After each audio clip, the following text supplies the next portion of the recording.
Est-ce qu'on peut passer à la conclusion de cette journée avec Martin Grandjean, il arrive, qui est chargé de recherche en histoire contemporaine et humanité numérique à l'Université de Lausanne, qui est chargé de cours à l'École polytechnique fédérale de Lausanne, qui est vice-directeur du centre Nucleus. Vous êtes titulaire d'un doctorat à l'Université de Lausanne et spécialiste en analyse de réseau et de visualisation de données. Donc, je pense qu'on compte beaucoup sur vous pour une conclusion intéressante de cette journée. Mais pas définitive, forcément. Voilà, merci beaucoup pour cette introduction à la conclusion. Merci à vous toutes et tous d'être encore là après cette longue journée. Je vais essayer effectivement de conclure de manière brève, tout en essayant quand même de vous apporter aussi un petit message final et d'essayer de clore cette journée avec des considérations qui sont des considérations un peu plus générales. Bon, on est un petit peu allé du particulier au général aujourd'hui, des études de cas à des réflexions un peu plus globales. Mon but là, c'est justement d'essayer de prendre une petite distance par rapport à nos pratiques de visualisation de données. Alors moi, la visualisation de données, c'est une pratique relativement quotidienne. Voilà un petit florilège de petites choses piquées par-ci et par-là dans mes dossiers. La visualisation de données, c'est un moyen d'expression à part entière dans mes recherches. Je présente donc cette particularité, effectivement, et on a bien créé la frontière ou discuté cette frontière dans les dernières présentations, de venir du monde plutôt des utilisateurs des archives, et donc des personnes qui vont analyser ces données pour essayer d'en tirer quelque chose. Je constate, sans vouloir justement entrer dans les débats que je vous laisse très volontiers mener entre vous sur le rôle de l'archiviste du futur, je constate que le numérique est quelque chose qui nous rassemble entre les historiens et les archivistes. C'est un lieu de rencontre entre deux mondes qui n'entretiennent pas toujours de contact excellent, et le numérique et la visualisation, pourquoi pas, sont des lieux dans lesquels on peut se retrouver autour d'intérêts communs, de questions communes. Et moi, je vous encourage à vous hybrider un tout petit peu, à essayer justement d'éviter les frontières un petit peu trop hermétiques, à vous hybrider dans vos disciplines, mais aussi à vous hybrider un petit peu au niveau technique. Je suis assez certain que personne ne pense le métier d'archiviste comme étant juste un seul truc, une seule voie possible et imaginable. J'imagine qu'on vous prépare déjà au futur métier que vous occuperez dans la société d'ici quelques années. En fait, c'est des futurs métiers, évidemment. Vous aurez des emplois très variés. La visualisation de données est un des petits outils qui se trouvent dans la boîte à outils que vous avez à disposition. Peut-être que vous allez faire comme moi ici, une sorte de collection de papillons colorés sur un mur. Peut-être que vous allez faire quelque chose d'autre. Peu importe, finalement, c'est ça le principe de la boîte à outils. En arrivant depuis ma lointaine Suisse, puisque je crois que je suis la personne qui a voyagé le plus loin pour arriver ici aujourd'hui, s'est présentée à moi cette visualisation de données que vous connaissez bien quand on arrive à Paris-Gare de Lyon et qu'on doit passer à la gare Montparnasse. Une visualisation de données dans laquelle on doit calculer le chemin le plus court du point A au point B. Intéressant de voir que la visualisation de données fait partie de notre quotidien. C'est quelque chose auquel on est habitué. On parlait tout à l'heure de la littératie du numérique, mais de la littératie de la visualisation. On est adapté à lire ce genre de carte. Cette carte-là, la RATP, elle aurait très bien pu nous la fournir sous la forme d'une longue liste en nous disant: vous êtes maintenant à l'arrêt numéro 423, gare de Lyon. Vous avez envie d'aller à l'arrêt numéro 12526, gare Montparnasse. Voici les 256 possibilités. Voici les 3 qu'on vous recommande parce que changer à Châtelet, c'est plus compliqué que changer, etc. Ça aurait pu être une très très longue liste. Ça aurait été tout à fait utilisable, accessible pour le grand public, mais ils ont choisi d'utiliser une carte. Et puis vous connaissez aussi évidemment tout le débat autour de comment designer la bonne carte de métro pour qu'elle soit bien lisible, plus ou moins représentative du territoire, mais un petit peu déformée pour s'assurer que tout est lisible, etc., etc. Donc une visualisation de données, c'est quelque chose qui fait partie de notre quotidien, comme l'est d'ailleurs la visualisation qui nous accueille aujourd'hui dans la cour ici, qui est la visualisation du programme de réservation des salles de ce bâtiment, qui est aussi une visualisation de données, qui est une timeline avec plusieurs séries en fonction des différentes salles qui ont été réservées ici. Vous êtes dans une visualisation de données en ce moment. Comme je le disais, la visualisation de données, c'est un outil. C'est le titre de cette présentation. Hein, la visualisation de données, un moyen, mais à quelle fin? On sait bien, on le répète, la visualisation de données, c'est un moyen, c'est pas une fin en soi. On l'a vu dans pas mal de présentations. Hein, c'est pas l'objectif lui-même n'est pas de produire une visualisation. L'objectif, c'est qu'est-ce que cette visualisation va permettre de produire ensuite. C'est un des outils de la boîte à outils. Ce qui est bien dans les boîtes à outils, c'est qu'il y a plein d'outils dont on ne connaît pas l'utilisation. Moi, j'ai une boîte à outils de ma cave. La moitié des outils, des clés à molette, etc., je les utiliserai probablement jamais. Le marteau, le tournevis, de temps en temps, effectivement. Et donc, du coup, voilà, un outil parmi d'autres, libre à vous de l'utiliser. Il est dans cette boîte. Et en fait, c'est pas même un outil. On a vu tous les différents outils de la visualisation de données déjà aujourd'hui. C'est plusieurs outils. Il faut aussi savoir que dès qu'on parle d'outils et de boîte à outils, se pose la question de notre relation artisanale avec notre profession. Notre métier d'historien, d'archiviste, c'est un artisanat. C'est pas l'application d'une formule toute écrite. C'est quelque chose qui doit nous forcer à solliciter des compétences de notre métier et à les appliquer à des situations qui sont toutes différentes.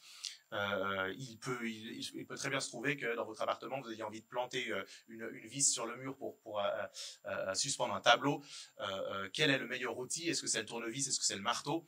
Eh bien, la théorie dit que le tournevis fera mieux entrer la vis dans le mur que le marteau. Il se trouve que si vous essayez de faire entrer la vis dans le mur avec le marteau, elle y entrera quand même, à force de taper dessus.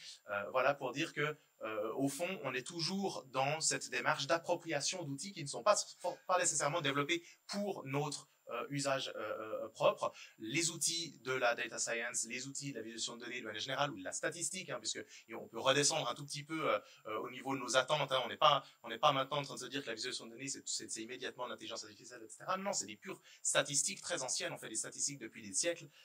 Ces statistiques-là, elles n'ont pas été développées pour les historiens, pour les archivistes. Elles ont été développées pour d'autres usages. Et donc, du coup, c'est intéressant de se demander, nous, quand on s'en saisit pour essayer d'en faire quelque chose, d'en parler, de faire en sorte que nos données parlent à notre public, ou qu'elles nous parlent à nous, pour qu'on les comprenne, pour qu'on comprenne les problèmes qu'elles contiennent, pour qu'on comprenne simplement leur ampleur, eh bien, on utilise des outils qui n'ont pas forcément été designés pour cet usage-là. Qu'est-ce que ça change dans nos pratiques? Qu'est-ce que ça veut dire, le fait de s'approprier, le fait de créer cette démarche artisanale avec des outils qui sont là, à y aller avec à main nue dans les données, à main nue dans les outils, pour essayer d'obtenir quelque chose en retour. Un canevas que j'utilise pour discuter de nos usages de la visualisation de données, c'est cette grille de lecture entre la tentation d'utiliser une visualisation de données pour montrer quelque chose et à l'inverse d'utiliser la visualisation de données pour tenter de comprendre quelque chose. Hein. Soit on comprend pour soi-même, soit on fait comprendre à quelqu'un, c'est-à-dire qu'on montre.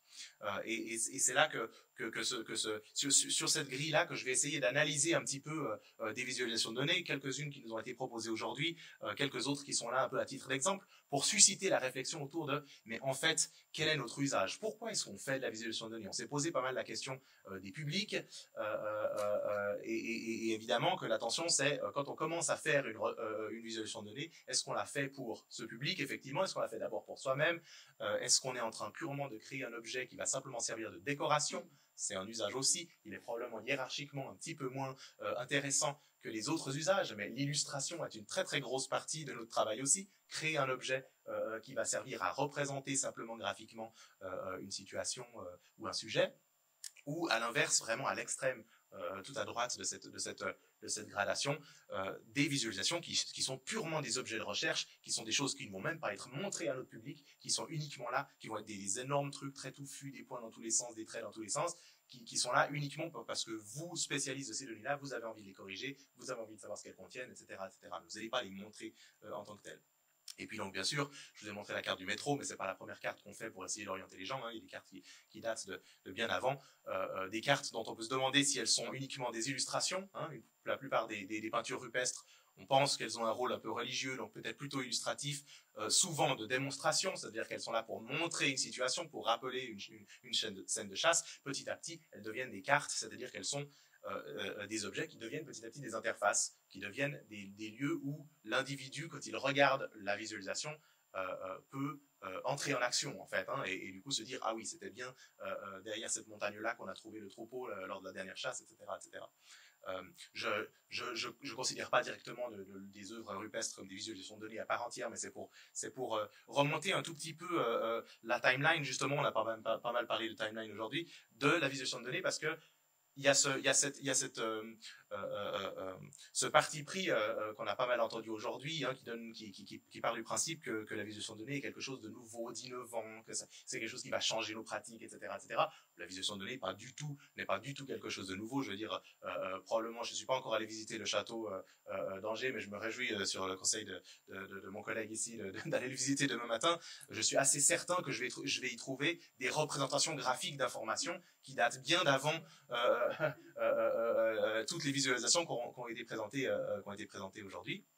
Et donc, du coup, pour rappeler qu'une visualisation de données, comme un arbre généalogique, est un outil de légitimation du pouvoir. Une visualisation, c'était quelque chose qui impose de l'information à quelqu'un, ici en l'occurrence, de dire, regardez, le monarque actuel, il est monarque parce qu'il est le fils du monarque, qui est le fils du monarque, qui est le fils du monarque, etc. Et le cénotaphe des cercueils dans une cathédrale sont pleins de ces arbres généalogiques qui ne sont pas forcément dessinés sous la forme de l'arbre de Jessé, hein, donc vraiment l'arbre en tant que tel, mais ils ont un alignement de ces petits symboles qui nous permettent, même si on est illettré, de réaliser que effectivement le pouvoir actuel est légitimé par cette filiation. Donc ça, c'est vraiment de la visualisation d'information. On est bien d'accord qu'on n'est pas encore de la donnée quantifiable. On a parlé de cette différence entre l'information et la donnée. Là où la visualisation commence à devenir opérante et à devenir un objet vraiment de démonstration et d'imposition d'une idée ou d'un point de vue ou d'une donnée qui va ensuite entrer en action dans la société.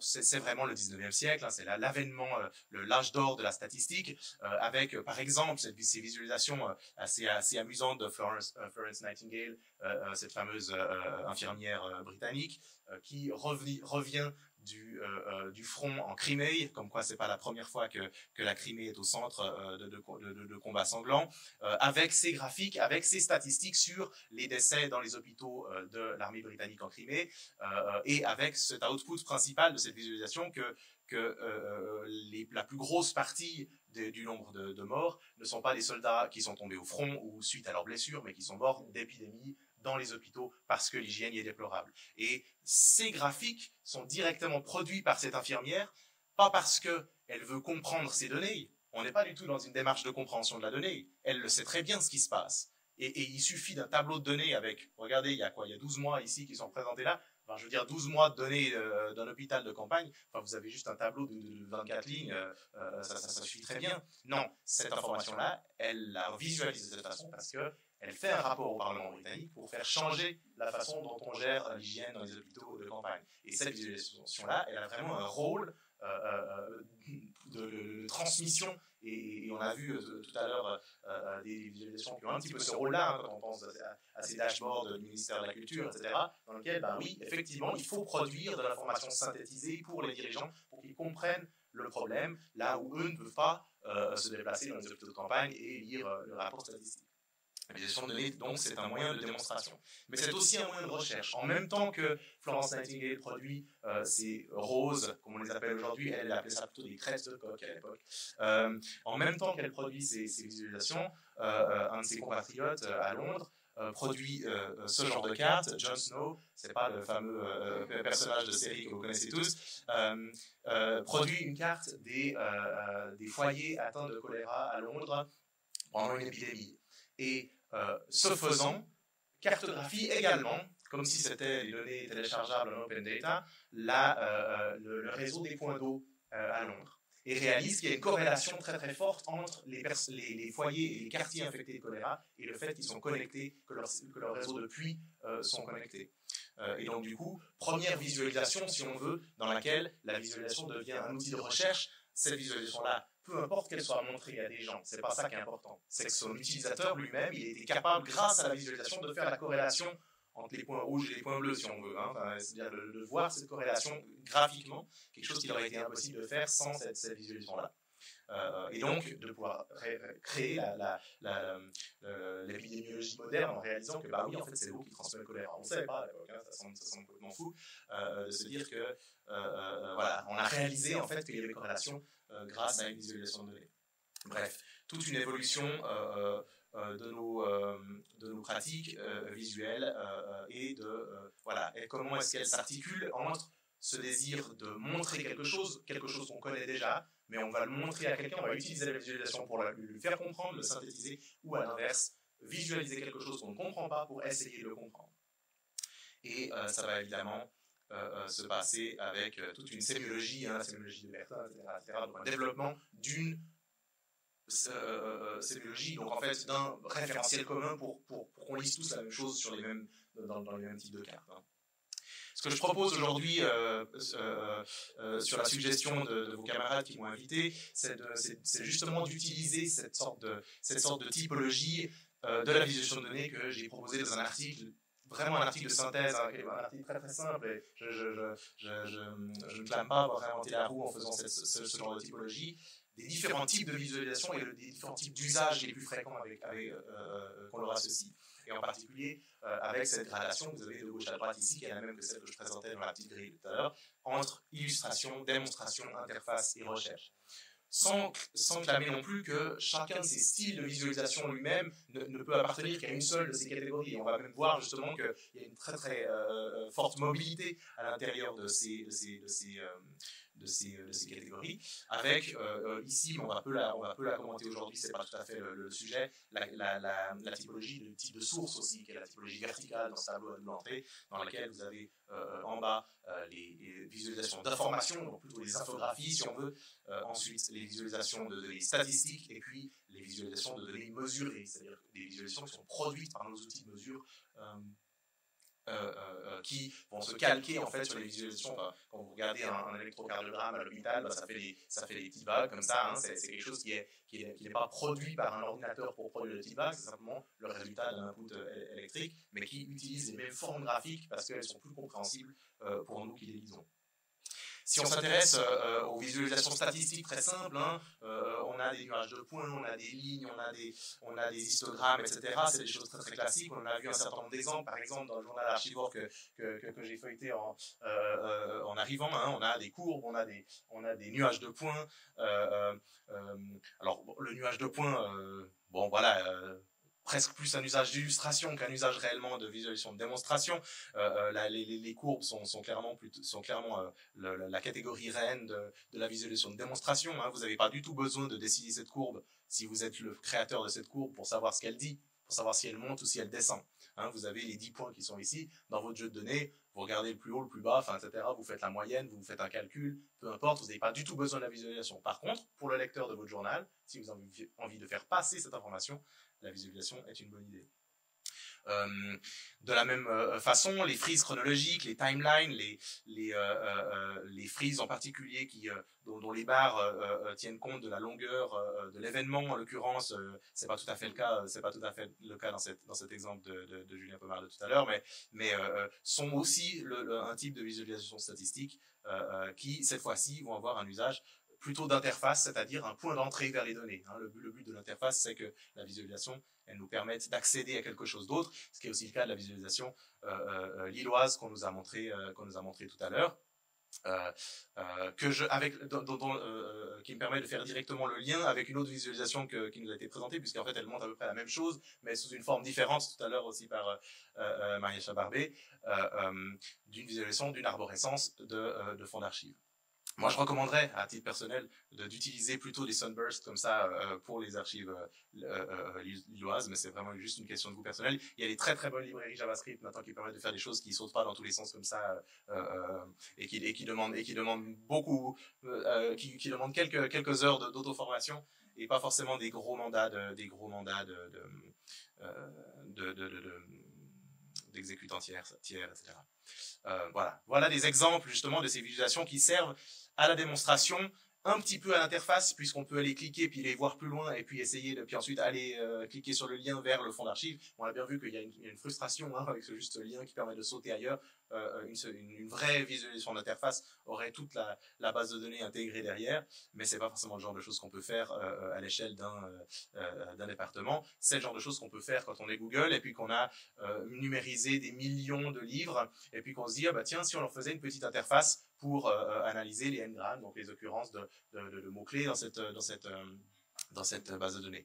Le problème de ce genre d'outils, le problème de cet outil-là en particulier, c'est évidemment le fait qu'on n'a aucune idée de ce que contient la base de données Google Books.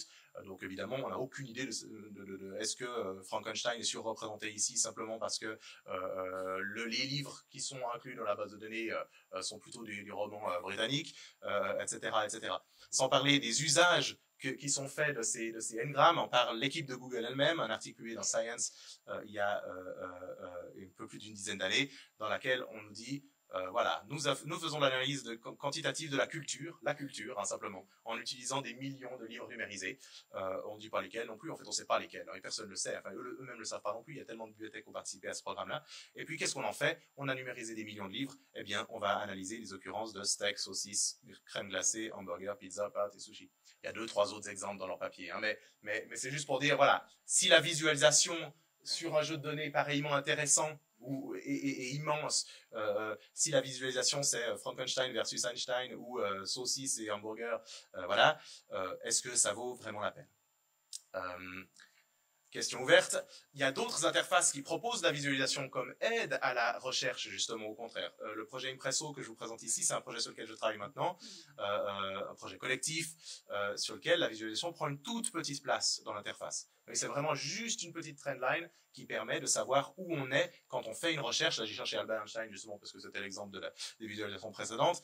Mais cette fois-ci, le but réellement, c'est de naviguer dans les corpus avec une visualisation comme support pour comprendre à quel moment est-ce qu'il y a un pic, à quel moment est-ce que je sélectionne mon corpus, etc. etc. Avec, par exemple, des interfaces de visualisation pour comparer les occurrences du même mot-clé dans différents journaux. Là, on travaille sur de la presse numérisée suisse. Ça représente 50 millions d'articles ici.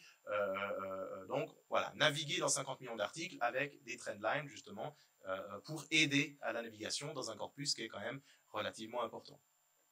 La visualisation de données statistiques, c'est aussi la reine du mensonge ou des usages problématiques, puisque c'est une visualisation extrêmement simple, c'est une visualisation à laquelle on peut faire dire n'importe quoi, par exemple, ou en tout cas qui va conférer une forme de scientificité ou une forme d'officialité à un avis politique dans lequel, par exemple, ici, pendant une campagne de votation en Suisse sur une loi sur l'immigration, eh bien, le parti xénophobe utilise un graphique pour nous dire, regardez, si ça continue comme ça, il y aura plus d'étrangers que de Suisses en Suisse, etc., etc. Vous connaissez ce genre de discours. Là, ce qui est intéressant, c'est qu'il est appuyé par une visualisation de données. Donc ça, c'est un des usages de la visualisation de données. C'est imposer, démontrer, montrer quelque chose. En l'occurrence, les données qui sont là derrière sont des données trafiquées. Mais ce qui est intéressant, c'est que cette visualisation, avec ces grandes barres rouges et noires, avec cet effet 3D, avec cette ombre derrière, on a l'impression qu'elle va nous tomber dessus, quoi. Enfin, c'est vraiment, c'est quelque chose qui est imposant. Donc,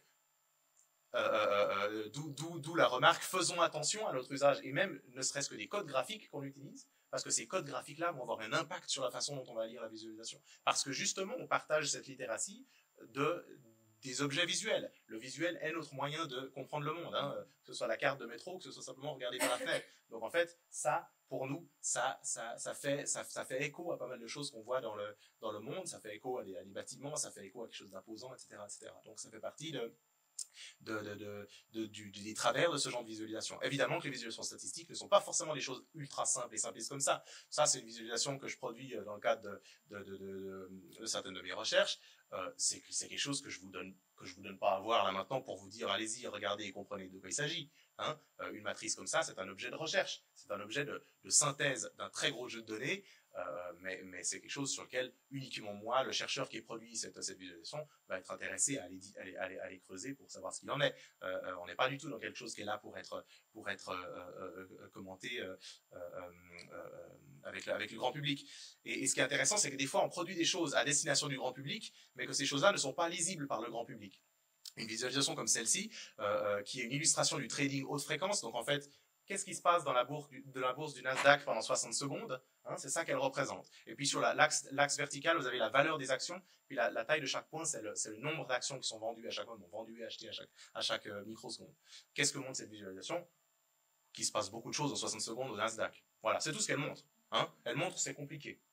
Voilà, il se passe beaucoup de choses. Mais honnêtement, alors qu'elle était pensée comme être une visualisation destinée à la vulgarisation, elle n'atteint pas cet objectif-là. Elle ne nous permet pas de comprendre exactement avec ces valeurs qui sont à gauche. Vous voyez, en plus, on a une échelle exponentielle, donc on a 2000 $ ici, et puis on a 2 millions de dollars ici. Honnêtement, est-ce que ce point jaune, il est plutôt de telle valeur, de telle taille, etc., etc. Enfin, voilà, cette visualisation ne sert à rien en termes de vulgarisation de ce qui se passe là, si ce n'est de montrer que c'est compliqué. Et c'est souvent à ça que servent les visualisations, surtout dans la dimension d'illustration. Au fond, des fois, on produit des choses, on réalise qu'elles n'atteignent pas l'objectif qu'on cherchait, mais on va quand même les utiliser pour illustrer parce qu'on les a produites. Alors, allez, on va mettre ça sur la page d'accueil du site web, et puis ça, comme ça, les gens ils verront qu'on fait des choses compliquées. C'est des fois juste ce dont on a besoin. Hein, regardez, on a bien bossé.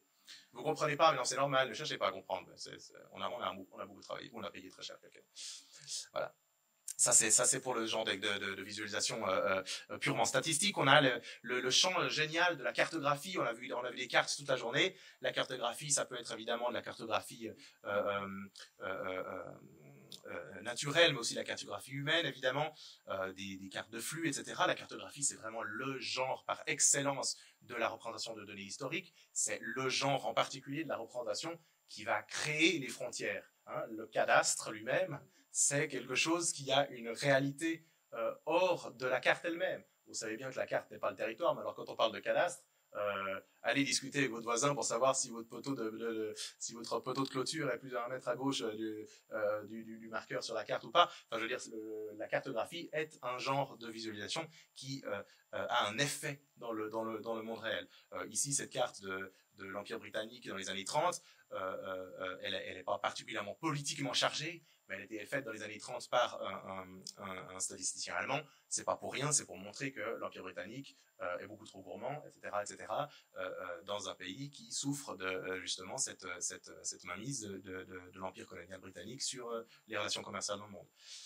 C'est pas seulement des cartes politiques, évidemment, ça peut être des cartes de données. On a toutes ces cartes magnifiques de Charles-Joseph Minard, l'ingénieur des ponts et chaussées français au milieu du 19e. Ici, un de ses disciples qui utilise le même genre de carte de flux, dans lequel vraiment cette fois-ci la carte est quasiment une interface parce que vous pouvez zoomer jusqu'où vous voulez puis voir exactement combien de bateaux ou combien ici le tonnage de marchandises de chemin de fer est passé de Lyon à Paris en telle année, etc. Vous avez cette carte-là, cet auteur l'a même fait pour une série d'années consécutives, c'est un matériel incroyable, c'est vraiment un objet qui est quasiment une interface d'analyse des données. La cartographie, pour prendre un exemple outre-Atlantique, c'est aussi un objet de débat politique. Une cartographie comme celle-ci est neutre, si on veut. Son usage lui-même ne l'est pas. Hein, c'est le résultat de l'élection de 2016. Donc, le résultat républicain en rouge, le résultat démocrate en bleu. L'élection de Donald Trump, donc, qui montre par cette carte, en l'affichant dans la Maison-Blanche, qu'il a gagné le suffrage des Américains, alors que vous savez très bien, Donald Trump n'a pas obtenu la majorité des suffrages, il a obtenu la majorité des grands électeurs, mais cette carte entièrement rouge donne l'impression que c'est le camp républicain qui a gagné. L'usage de cette carte-là, donc des journalistes qui, quelques temps après l'entrée en fonction de Donald Trump, donc, est particulièrement flagrante. Hein, on a même une photo de Donald Trump avec 3 exemplaires de cette carte sur son bureau et un employé qui va l'afficher au mur. Cette carte-là, on sait bien, hein, donc les villes sont plus peuplées, donc évidemment ça va être des petits points bleus, alors que les grands territoires vides ont voté républicain, donc on connaît l'usage de cette carte-là est extrêmement intéressant. L'usage et la réaction des médias à cet usage-là est particulièrement intéressante aussi. Et voilà, il doit aussi nous questionner sur qu'est-ce qu'on peut faire pour faire mieux justement dans l'usage de nos cartes. La réponse des médias en 2020 pour l'élection de Joe Biden face à Trump, c'est les cartes interactives. C'est un animateur, ici John King pour CNN, qui passe 3 jours entiers en studio à commenter ce qui se passe sur l'écran. Mais vraiment, il a passé son temps avec cet écran, il appuyait, regardez le comté, machin truc, ils ont obtenu tant de résultats. Ah, on attend encore les résultats ici, mais vu les 3 dernières élections, le résultat devrait plus. Donc de faire de la vulgarisation, vraiment, d'être dans l'interface, de faire de la vulgarisation non-stop. John King, il a dormi au studio, il a été remplacé juste pour se nourrir, et il a fait un travail qui palliait le manque d'information des Américains par rapport au vote par correspondance, puisque vous savez qu'en 2020, le problème c'était sur le vote par correspondance, qu'il fallait leur expliquer pourquoi est-ce qu'on attendait encore les résultats dans certains counties, etc. Donc la carte ici, elle est aussi un moyen d'interaction et un moyen d'implication du public. On a vu des exemples de cartes tout à fait intéressants, des cartes qui justement sont des lieux d'interface, qui sont des lieux de relation entre les données et le public, dans lequel le public peut cliquer, peut afficher des informations. Et puis, on a les cartes aussi, dans les exemples que je vous ai montrés, qui sont vraiment définitivement des objets plutôt de recherche. Une heatmap comme celle-ci n'est pas du tout un objet qui peut être lu facilement par le grand public. Par contre, c'est un outil très très intéressant pour la personne qui veut se plonger beaucoup plus précisément dans les dynamiques des permis de construire d'Orléans. Voilà pour la cartographie. Un autre genre que j'apprécie particulièrement, c'est la visualisation de réseau, c'est tout ce qui est relationnel. Je vais passer assez vite sur la visualisation de réseau parce que c'est quelque chose d'un peu fascinant, mais qui produit aussi des visualisations relativement compliquées. Les premières visualisations de réseau, c'est Giacomo Moreno, 1934, représenter les salles de classe et les affinités entre les étudiants. On pourrait faire l'exercice pour votre promo, savoir qui est l'ami, qui est copain avec qui, etc., etc. Les groupes qui se forment, les inimitiés. C'est aussi un moyen de représenter les grands fonds d'archives, par exemple des archives de correspondance, très très classiques, de travailler avec simplement les métadonnées de ces documents, qui écrit à qui, à quel moment, qu'est-ce que ça donne sur une carte géographique. L'analyse de réseau, c'est un outil qui produit des résultats fascinants graphiquement. Cette carte, ce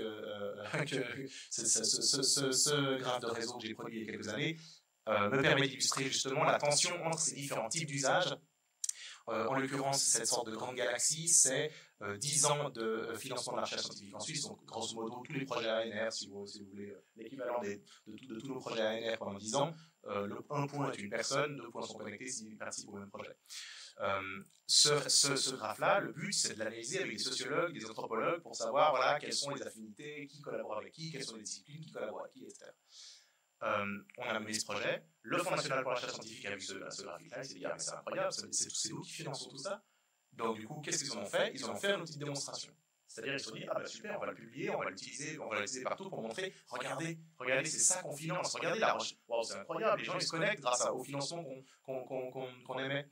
Et puis l'usage conséquent, c'est le directeur du Fonds national pour la recherche scientifique qui, dorénavant, depuis cette date-là, utilise ça comme fond pour ses slides quand il fait des présentations. En fait c'est même plus un objet de démonstration pour montrer ce que fait le Fonds national pour la recherche scientifique, c'est simplement une décoration pour les slides du directeur de cette institution de financement. Donc là, on a vraiment une visualisation de données qui, en fait, a glissé le long de toute la pente en fait, des usages.